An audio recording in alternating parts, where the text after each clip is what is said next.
Diqqat, shoshilinch tezkor xabar. Barcha o'zbek fuqarolari diqqatiga. Darhol xabardor bo'ling, hozirgina prezident farmoni e'lon qilindi.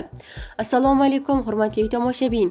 Tezkor yangiliklardan birinchilardan bo'lib xabardor bo'lishni istasangiz, videomiz ostida bir dona like va podpisatsiya tugmachalarini bosib qoldirishni unutmang.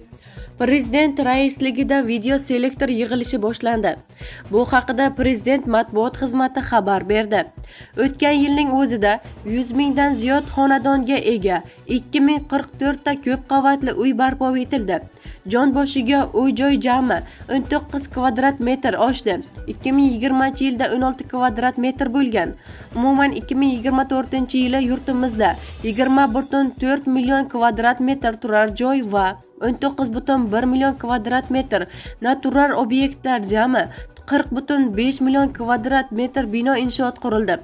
O'tgan yilda qurilgan 100 ming xonadon hisobiga pudratchilar, boshqaruv va servis qurilish materiallari, transport kabi sohalarda 350 ming odam ishli bo'ldi.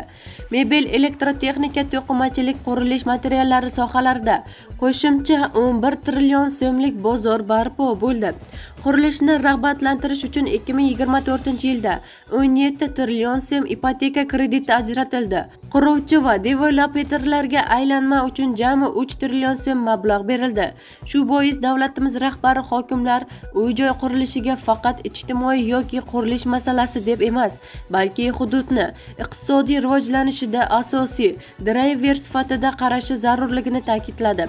Yig'ilishda hamma hokimlar ham qurilishning iqtisodiyotimiz uchun, aholi farovonligi uchun qanchalik muhimligini tushunib yetmayotgani ko'rsatib o'tildi.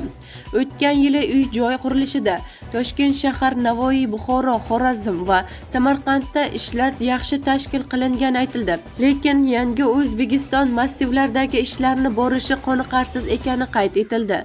Qoraqalpog'iston, Jizzax va Sirdaryo esa infratuzilma va quruvchilar bilan ishlash o'z holiga tashlab qo'yilgan.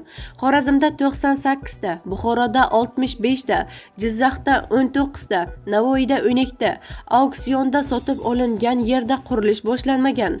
Ba'zi xonadonlar aholi va infratuzilmadan uzoq talab bo'lmagan joyda qurilgani uchun 1 yildan beri sotilmayapti, deyiladi xabarda. Bizni kuzatishda davom eting. Kanalimizga obuna bo'lib, podpisatsiya tugmachalarini bosib qoldirishni unutmang.